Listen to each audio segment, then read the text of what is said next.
E aí, pessoal, tudo bem? A fase preliminar da Libertadores, ou a Libertadores como um todo, é um torneio que pode ser bastante traiçoeiro, né? A gente viu como o Corinthians sofreu para passar pela UCV da Venezuela na segunda fase da Libertadores, também conhecida como segunda fase da pré-Libertadores, né? Mas o Bahia passou pelo que parece ser seu maior obstáculo antes da fase de grupos. E passou muito bem, né? Passou pelo The Strongest empatando por 1-1 em La Paz, na altitude de La Paz, sendo que 1-1 foi um placar absolutamente injusto.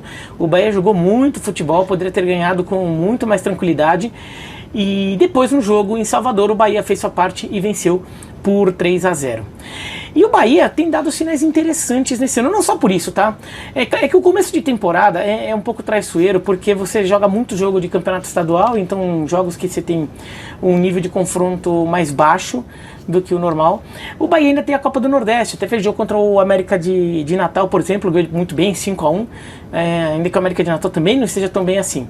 Mas então o jogo contra o The Strongest serve um pouco de parâmetro, e é um parâmetro que a gente tem que levar a sério.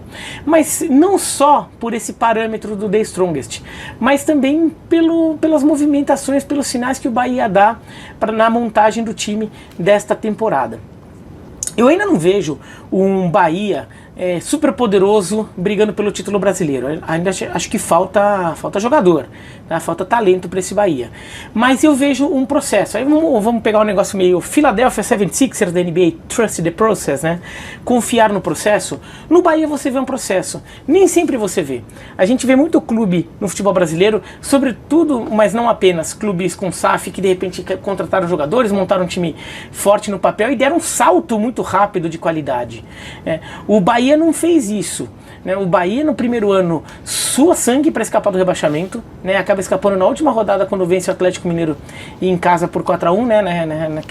Naquela disputa com Vasco e Santos, e acaba rebaixando o Santos. Daí no ano passado faz um campeonato brasileiro bem mais tranquilo, chega a ocupar as primeiras posições no primeiro turno, acaba perdendo um pouco de fôlego, mas ainda assim garante uma vaga na Libertadores, nem que seja na fase preliminar. Nesse processo todo manteve o técnico, né, o Rogério Ceni, e quer dizer, não todo o ano de 2023, né, mas assim, parte dele. E o Bahia nesse período, ele vê uma trajetória de evolução que faz algum sentido. O Rogério Ceni, que no primeiro ano dele, ele quis apenas salvar o time, né? Montou um time ali, montava o time, botava em campo e tentar salvar do rebaixamento. Então não era um time assim que tinha um padrão de jogo tão espetacular assim, era um time que era muito mais pragmático, alguns atalhos ali para conseguir os gols que precisava, tudo, e escapou. No ano passado, aí a gente já vê uma tentativa de montar um time dentro do que o Rogério Ceni defende de futebol e dentro do que o Grupo City defende como padrão, um padrão que se espalhe pelos clubes do grupo. Então, um time que toca muito bem a bola, né, time que controla o jogo, tudo. E o Bahia teve isso. O Bahia até já tinha o Cauli no meio de campo, um bom meio campista, contratou o Everton Ribeiro, reforçou essa capacidade de toque de bola no meio de campo, e o Bahia até começa bem o campeonato, começa bem o ano de 24 e começa bem o brasileiro, mas depois foi perdendo fôlego. E o que faltava para esse Bahia? Faltava jogador que fizesse gol, né? Faltava um jogador, um homem-gol frequente ali, até para transformar esse volume de jogo, de bola no pé, tudo, em gol, em finalizações de mais qualidade. E faltava um pouco de velocidade também. Tinha o Ademir para isso, mas ainda não estava tão bem equacionado. A gente via que às vezes, por exemplo, o Tassiano jogava aberto, tentando fazer ajudar. O Tassiano, que é um jogador operário ali, um jogador que obedece muito o técnico. Técnicos gostam muito do futebol do Tassiano, mas não é um jogador que vai te dar muita velocidade, né? O Cauli chegou a jogar aberto para jogar com o Cauli e Everton Ribeiro, né? Dois meias mais habilidosos. O Cauli chegou a jogar aberto. Também não é esse jogador que vai te dar velocidade pelo lado, ele vai te dar criação, mas não vai te dar velocidade. Então o Bahia não estava tão bem equilibrado assim, e não tinha esse centroavante. O Everaldo não estava fazendo gol, o Lúcio Rodrigues estava demorando para se ambientar, talvez, ao futebol brasileiro ali, né, para se soltar mais.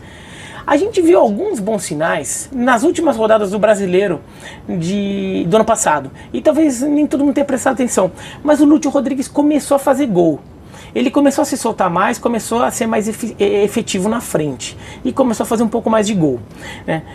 E para esse ano, o Bahia, acho que ele foi muito bem no mercado ao atacar esses problemas. Contratou o William José, então agora tem um Lúcio Rodrigues que começou a fazer gol.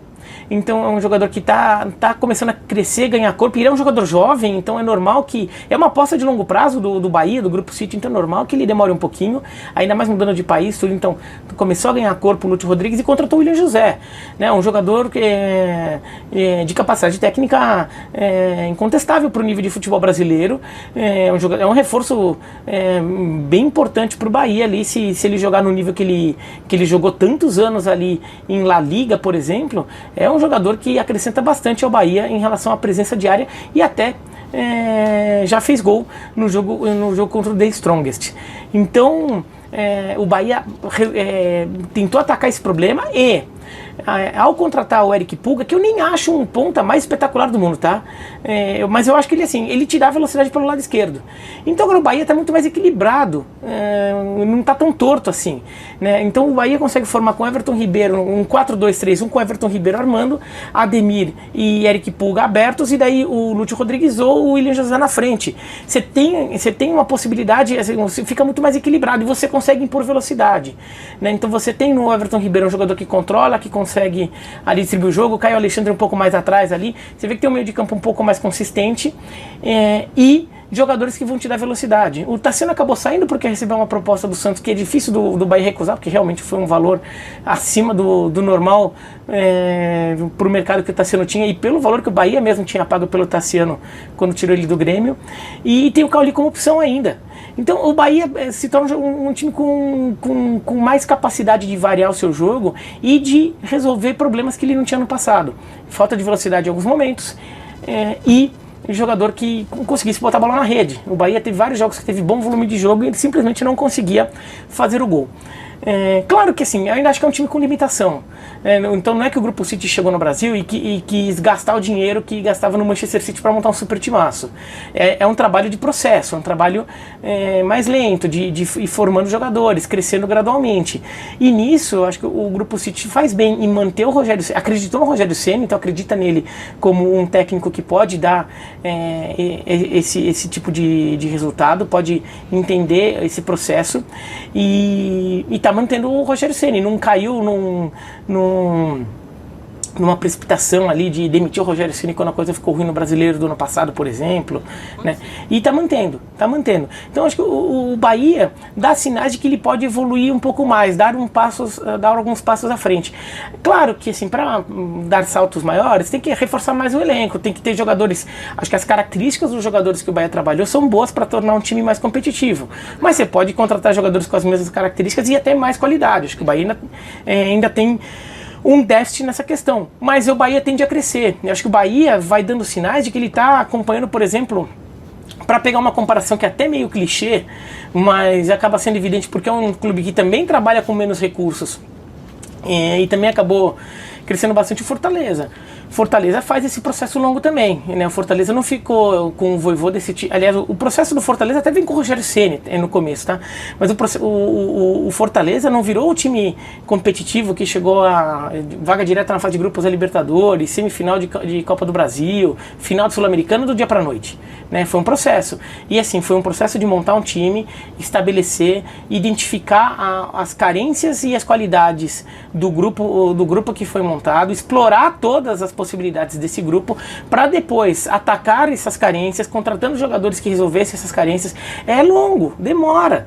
Aqui no Brasil a gente quer tudo para ontem. O do Bahia já tem 1 ano e meio, está indo para o segundo ano e meio agora desse processo. Mas você vê que há uma lógica. Foi qualificado, salvou do rebaixamento primeiro, né? Depois qualificou o seu elenco para dar uma cara de um time mais consistente, com bola no pé, e agora está se buscando mais repertório ofensivo. Eu vejo um Bahia assim, se esse processo for mantido, se o Bahia também não tiver muito problema de lesão, perder jogador, né? Mas se o Bahia souber manter essa lógica, tende a dar uns passos adiante em relação à campanha que fez no ano passado. No ano passado o Bahia foi 9º no Brasileiro, ele tende a jogar um futebol mesmo que de repente não melhore na colocação final, que a colocação final também depende da pontuação que os outros fizeram, mas talvez o Bahia tenda a melhorar a sua pontuação no campeonato. E melhorando a pontuação, a chance de melhorar a posição é maior, né? Então o Bahia, acho que ele tende a ser um time que sofra menos em algumas situações como sofreu no ano passado. E faz parte desse processo. Claro, em determinado momento, para o Bahia voltar a ser campeão brasileiro, para o Bahia jogar uma Libertadores pensando em título, aí eu acho que o trabalho tem que ousar um pouco em relação a algumas contratações de jogadores um pouco mais de peso. Acho que isso ainda falta. Mas é um time que está crescendo sim, é um time que está melhorando, é um time que está trabalhando com uma lógica, com um sentido. E isso acho que é uma coisa que deve ser reconhecido e imagino que o torcedor do Bahia esteja percebendo esse momento e daí resta ele também empurrar, dar um pouco mais de gás ali para esse time conseguir esse desempenho. Mas o trabalho faz sentido. O que o Bahia está fazendo tem lógica sim e mostra como às vezes o processo é longo. Às vezes demora 2, 3 anos mesmo para o time começar a chegar, a ficar perto do que você quer. Tá? Torcida do Esquadrão, vamos trazer as principais notícias sobre o Bahia hoje. O Bahia acertou com um craque aí de última hora, no final da janelinha de transferência. Vamos trazer essas novidades.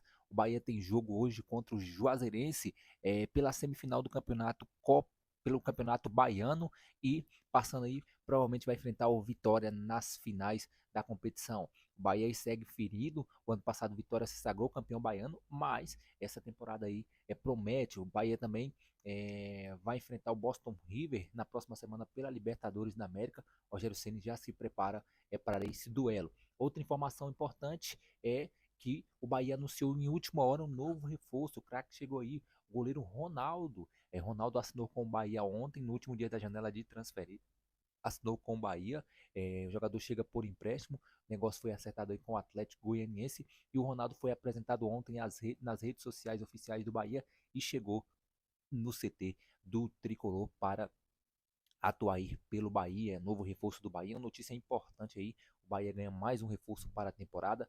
O Bahia contratou bem nessa janela, está fazendo um grande progresso, tem tudo para fazer uma grande Libertadores, um grande Brasileirão, uma grande Copa do Brasil e tem tudo para fazer excelentes competições nessa temporada. Bahia segue firme na temporada e o torcedor se animou com as contratações, com o trabalho que tem feito e esse ano promete para o Tricolor. Deixa aqui, torcedor, seu comentário, o que você acha aí da contratação do goleiro Ronaldo, das informações aí que foram divulgadas pelo comentarista da ESPN. Deixa logo os créditos aqui para ele. Então se inscreva no nosso canal, ative as notificações e deixe o seu like.